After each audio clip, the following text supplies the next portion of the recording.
Thank you. First of all, let me thank the Prime Minister for this invitation to visit Ukraine today and for his hospitality in these difficult days. I look forward to continuing our talks with President Turchinov. Allow me to summarize the key messages that I bring to the Prime Minister, the President and the Ukrainian people. The European Union is firmly committed to Ukraine's unity, sovereignty, independence and territorial integrity. We will not recognize the annexation of Crimea and Sevastopol. Likewise, we do not recognize the so-called referenda of yesterday. They are illegal, illegitimate and not credible. They are a way to stir up division among Ukrainians' communities. Violence must stop, the rule of law must be ensured, human rights must be respected, and political demands must be pursued by political and not by armed means. The only elections we will recognize are the presidential elections on the 25th of May. What Ukraine needs is a genuine national dialogue on how the different components of the Ukrainian society see their destiny and organization in a democratic, peaceful and prosperous state. Therefore, I commend the Prime Minister for his call for an inclusive national dialogue through roundtable talks. I call on all democratic forces and civil society to participate, and I call on all the signatories of the Geneva Joint Statement of the 17th of April to actively contribute to its success. From my own experience, I know that a genuine national dialogue is a process requiring political will and trust.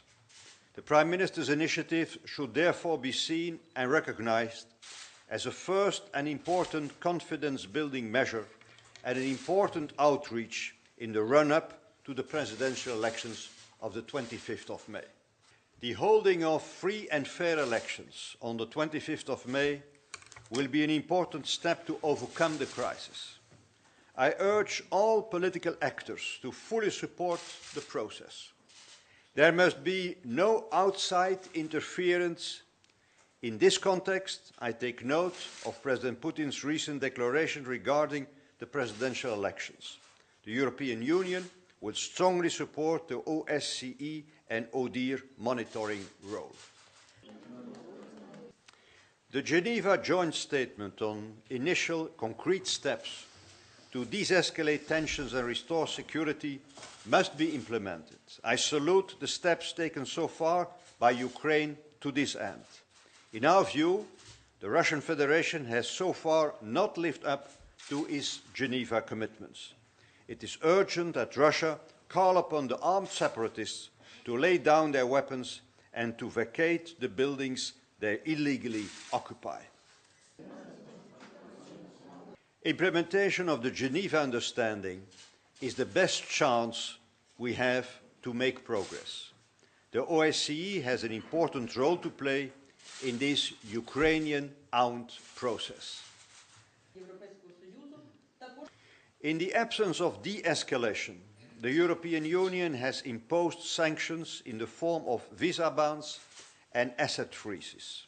And today the Union's foreign ministers have agreed to further step up the sanctions against people and entities. The Union has agreed that further steps by Russia to destabilize the situation in Ukraine would lead to additional far-reaching consequences for retaliation in a broad range for relations in a broad range of economic areas. Preparatory work on this is underway. We are ready to take further decisions if needed. The European Union will also continue its firm support for the much-needed political, economic and security sector reforms in Ukraine. The fight against corruption is absolutely key.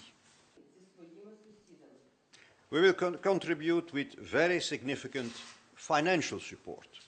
Furthermore, the European Union has allowed Ukraine to benefit immediately and unilaterally from the substantial market access advantages offered in the deep and comprehensive free trade area agreement. Beyond financial support, Ukraine needs to reform and modernize its economy. The potential for growth, economic growth, is huge, also from closer relations with the European Union. Allow me to recall that Poland and Ukraine had similar GDP in 1990. 20 years later, the Polish GDP is three times larger. Politically, the European Union has also strengthened its support.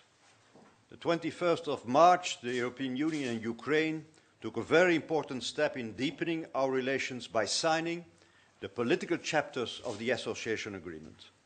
The EU is committed to move swiftly to the signature and provisional application of the remaining provisions. To conclude, as most European nations, Ukraine is a complex country forged through centuries of history. I want it to remain strong and united in a reformed and modern state, respecting the different sensitivities, cultures and languages, and living in peace with its neighbours. It will not be the first time that Ukraine and its people overcome huge challenges. The European Union will stand by Ukraine's side. Thank you.